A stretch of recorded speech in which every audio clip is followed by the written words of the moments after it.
యాత్ర 2 సినిమా మేము కొన్ని అభ్యంతరాలు తెలపడం జరిగింది.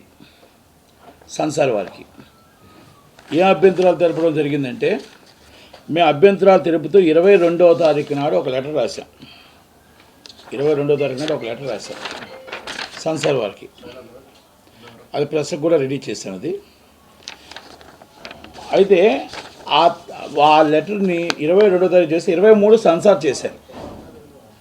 23 సెన్సార్ జరిగింది. అంటే లెటర్ని పరిగణలో తీసుకోకుండా సెన్సార్ చేశారు. నేనేమడుగుతున్నానంటే, ఇక్కడ సెన్సార్ ఆఫీసర్ గారిని కానీ, సిఇఓ గారిని కానీ, చైర్మన్ గారిని కానీ నేను అడుగుతుంది ఏంటంటే, అసలు మీకు 70 సినిమాలు పెండింగ్ ఉన్నాయి అండ్ 70 మూవీస్ ఆల్రెడీ పెండింగ్ ఉన్నాయి.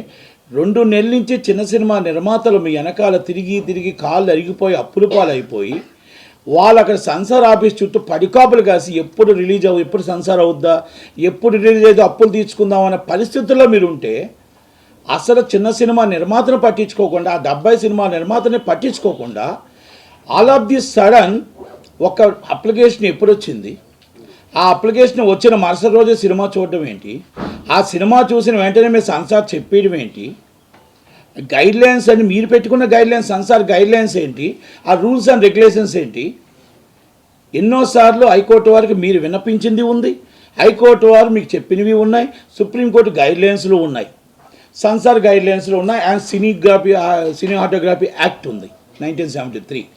ఇవన్నీ కూడా మీకు ఇంప్లూయెన్స్ ఉన్న పర్సన్ వస్తే ఈ అవసరం లేదు, మేము సెన్సార్ కూడా చూడకుండా సర్టిఫికేట్ ఇస్తామన్న పరిస్థితి మీకు వచ్చింది. ఈరోజు సెన్సార్ ఆఫీసర్ గారిని స్తూతిగా అడుగుతున్నా, చైర్మన్ గారిని కానీ, మీరు సెన్సార్ సినిమా చూసారా, చూడకుండా కూడా సర్టిఫికేట్ ఇచ్చారా, ఇష్యూ చేస్తున్నారా? మీరు 70 సినిమాలు ఉంటప్పుడు ఆర్డర్లో అప్లికేషన్ పెట్టుకుంటున్నప్పుడు ఆర్డర్ ఎందుకు పెట్టారు ఆన్లైన్లో? ఒక సినిమా తర్వాత ఒక సినిమా చూడాలని. మీరు 70 సినిమాలు పెండింగ్ ఉండి మీరు ఈ సినిమాని వచ్చిన all of the sudden application వచ్చింది. అప్లికేషన్ ఎప్పుడు వచ్చింది? ఆ అప్లికేషన్ మీరు ఎప్పుడు సినిమా చూశారు అంటే మీకు ఎవరు ఫోన్ చేశారు? మీరు ఎవరు ఇన్ఫ్లుయెన్స్కి ఉపయోగపడ్డారు? మీరు దేనికోసం ఇన్ఫ్లుయెన్స్ ఉపయోగపడ్డారు? ఇన్ఫ్లుయెన్స్లో నేను మీకు పొలిటికల్ ఇన్ఫ్లుయెన్సా లేకపోతే డబ్బులా ఇవన్నీ నేను అనట్లే. మీరు రిటర్న్గా 100% 70 సినిమాలు పక్కన పెట్టి, చిన్న సినిమా నిర్మాతలను పక్కన పెట్టి ఈ సినిమా చూడడం తప్పు అంటాను. 66 రోజులు మీకున్న గైడ్లైన్స్ని ఎందుకు ఇచ్చారు? గైడ్లైన్స్ ఇలాంటి పొలిటికల్ మూవీస్ కానీ ఇంపార్టెంట్ ఏమైనా మూవీస్ వస్తే ఆ మూవీస్ని అందరినీ ముందు మెంబర్స్కి పంపించుకోవాలా స్క్రిప్టు, ఆ మెంబర్స్ స్క్రిప్ట్ రెడీ చేయాలా, మెంబర్స్ స్క్రిప్ట్ రెడీ చేసిన తర్వాత సినిమా చూడాలా, సినిమా చూసి ఏ గైడ్లైన్స్ ప్రకారం యూ సర్టిఫికేట్ ఇవ్వాలా, యూఏ ఇవ్వాలా, ఏ సర్టిఫికేట్ ఇవ్వాలా, లేకపోతే ఇక్కడ సమాజానికి పనికొచ్చిందా, ల్యాండ్ ఆర్డర్ ప్రాబ్లం ఉందా, లేకపోతే ఏ మతానికైనా ఏ కులానికైనా ఏమైనా రెచ్చగొట్టే ఉందా, ఇంకొక మనిషిని కించపరిచే విధంగా ఉందా, అన్నీ కూడా మీరు 66 రోజుల్లో చూసుకొని ఇవ్వాలి. ఇది మేము పెట్టింది కాదు, మేము చెప్పింది కాదు. మీ సెన్సార్ యాక్ట్, మీ సెన్సార్ రూల్స్ అండ్ రెగ్యులేషన్ యాక్ట్లో పెట్టిందే. మీరు హైకోర్టు వారికి లాస్ట్ టైం ఒక కేసులో సమర్పించిందే మీకు చెప్తున్నా. మీకు ఇది దీంట్లో మా సెన్సార్ ఆఫీసర్ గారు ఏమి పాత్ర వహించారు? ఎక్కడి నుంచి వచ్చింది ఫోను? ఎక్కడి నుంచి ఆల్ ఆఫ్ ది సడన్స్ యాత్ర 2 సెన్సార్ చేశారు? నేను 22వ తారీఖున లెటర్ పెట్టడం జరిగింది. నేను లెటర్ పెట్టింది కూడా నేను క్లియర్గా చెప్పా, it's the political movie. Chandrababu Naidu గారిని విమర్శించారు. చంద్రబాబు నాయుడు గారు పొలిటికల్ లీడర్, 14 సంవత్సరాలు సీఎం, ఆయన్ని కించపరిచారు. లోకేష్ గారిని కించపరిచారు. Is a star. Pawan Kalyan గారిని కించపరిచారు. అలాగే సోనియా గారి జాతీయ పార్టీ సోనియా గాంధీ గారిని కించపరిచారు. ఆ ట్రైలర్లోనే కనబడుతుంది. దయచేసి ఇవన్నీ కూడా పరిణలోకి తీసుకోండి. ఈ పరిణలో తీసుకొని సెన్సార్ ఇప్పుడు ఆల్రెడీ దగ్గరికి ఎలక్షన్కి దగ్గరికి వచ్చింది కాబట్టి, ఎలక్షన్ నోటిఫికేషన్ దగ్గరలో ఉంది కాబట్టి ఆఫ్టర్ ఎలక్షన్ చెయ్యండి అని రిక్వెస్ట్గా మీకు పెట్టడం జరిగింది. పోనీ అది అవన్నీ మీరు పరిగణలో తీసుకున్నారా లేదా? సెన్సార్ చూసిన తర్వాత ఓకే, మీరు ఏదైనా పరిగణలో తీసుకున్నారు.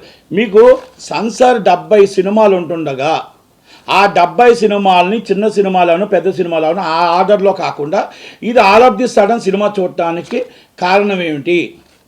మీకు సెంట్రల్ నుంచి ఫోన్ వచ్చిందా, స్టేట్ నుంచి ఫోన్ వచ్చిందా, లేకపోతే ఇంకేమైనా ఇన్ఫ్లుయెన్స్ వచ్చిందా, ఏమొచ్చింది? నేను సెన్సార్ ఆఫీసర్ గారిని చాలా సూటుగా అడుగుతున్నా, అసలు సెన్సార్ చూసి ఇచ్చారా, చూడకుండా కూడా ఇస్తున్నారా సర్టిఫికెట్? సెన్సార్ అనేది ఇండివిజువల్ బాడీకి కాకపోతే సుప్రీంకోర్టు గైడ్లైన్స్ ఉన్న ఆ గైడ్లైన్స్ ప్రకారం మనం చేయాల్సిన బాధ్యత ఉంది. అవన్నీ కూడా మీరు ఈరోజు పట్టించుకోకుండా చిన్న సినిమాలను ఇబ్బంది పెట్టి ఈరోజు మొత్తం అందరినీ కూడా తొంగలో తొక్కి ఈ సినిమా చేయడానికి కారణాలు 2 ఉంటాయి. ఏపీ గవర్నమెంట్ మీకు డైరెక్ట్గా ఫోన్ చేసి ఇన్ఫ్లుయెన్స్ ఉపయోగించవచ్చు, వాళ్ళ మాట విని మీరు సెన్సార్ చేయొచ్చు, లేదా సెంట్రల్ గవర్నమెంట్లో మీకు అనురాగ్ సింగ్ ఠాగూర్గా డైరెక్ట్గా ఫోన్ చేసి మీ సినిమా చూడమని చెప్పి డైరెక్ట్గా మీ సర్టిఫికేట్ ఇచ్చేయండి అని చెప్పండొచ్చు. మీ గైడ్లైన్స్ అన్ని పక్కన పెట్టి సర్టిఫికేట్ ఇష్యూ చేయడం అనేది ఇది కరెక్టా? దీని మీద మీరు ఏదైతే సెన్సార్ గైడ్లైన్స్ని తప్పారో దాని మీద మేము న్యాయ పోరాటం చేస్తాం. తప్పకుండా మా మనోభావాలు దెబ్బతినే విధంగా, మా ఎలక్షన్స్లో మమ్మల్ని కించపరిచే విధంగా, మా నాయకుడిని కించపరిచే విధంగా, ఆ హీరోని కించపరిచే విధంగా, ప్రతిపక్షాన్ని కించపరిచే విధంగా ఉన్న ప్రతి సన్నివేశాన్ని వైసీపీకి అనుకూలంగా మీరు సెన్సార్ చేశారని ఒప్పుకోక తప్పదు. వైసీపీకి అనుకూలంగా వ్యవహరించారు. దీంట్లో ఒక వ్యక్తి పేర్లు అవసరం లేదు, ఒక సినిమా వ్యక్తి 2 నెలల నుంచి తిరుగుతున్నాడు మీకు సెన్సార్కి పెట్టి. అప్లికేషన్ అందరూ సెన్సార్కి అప్లికేషన్ ఒకటే డబ్బులు కట్టాలి, ఒకటేలాగా సెన్సార్ నిర్మాతే. చిన్న సినిమా పెద్ద సినిమా ఉండదు ఇక్కడ. సెన్సార్ సినిమా చూడాలి, సర్టిఫికేట్. 2 నెలల నుంచి మీ కాలు చుట్టూ తిరుగుతుంటే ఇప్పటికి సెన్సార్ చూడలే. ఒక వ్యక్తి 2 నెలల నుంచి సెన్సార్ తిరిగితే నిన్న ఒక సినిమా సెన్సార్ చేశారు. అంటే ఏంటిది? మీరు వచ్చిన వాళ్ళు అందరూ తిరుగుతుంటే అసలు లోనకి ఎంట్రన్స్ అవ్వనివ్వట్లే. మీకు ఇష్టమైతే సెన్సార్కి ఎవరైనా ఫోన్ చేస్తే వాళ్ళు ఇన్ఫ్లుయెన్స్ ఉపయోగించుకొని మీరు సెన్సార్ చేస్తున్నారు. అంటే ఆర్డర్లో లేదు. సెన్సార్ అప్లికేషన్ ఎప్పుడు వచ్చినా ఈరోజు వచ్చిన అప్లికేషన్ని ఈరోజే సినిమా చూసే రైట్ మీకు ఎవరిచ్చారు? బిఫోర్ అప్లికేషన్స్ ఏమవుతున్నాయి అంటే ఇక్కడ ఆల్రెడీ మీకు కర్ణాటకలో సీఈఓ మీద ఆరోపణలు వచ్చాయి, బొంబాయి సీఈఓ మీద ఆరోపణలు వచ్చాయి, ఆల్రెడీ అరెస్ట్ అవ్వడం జరిగింది, ఏసీబీ దాడులు జరగడం జరిగింది. ఇక్కడ ఏ ఇన్ఫ్లుయెన్స్తో మీరు చేస్తున్నారు? ఇమ్మీడియట్లీ ఆపరేషన్ సస్పెండ్ చేయాలి, ఎంక్వైరీ కంటెస్ట్ చేయాలి. ఏ రైట్లో సినిమాలు చేశారు, ఏ రైట్లో పాత సినిమా మొత్తం టోటల్గా బిఫోర్ అప్లికేషన్స్ ఆపేసి యాత్ర 2 సినిమా సెన్సార్ చేయడానికి కారణాలు ఏంటి? అందరినీ కూడా మొత్తం టోటల్గా రాని ఆఫీస్కి ఎవరిని రానివ్వకుండా, ఆఫీస్కి అసలు వితౌట్ ఇన్ఫర్మేషన్ ఇవ్వకుండా, ఆ అప్లికేషన్స్ ఆర్డర్లో చూడకుండా సినిమా చేయడానికి ఆఫీసర్కి ఏం రైట్ ఉంది?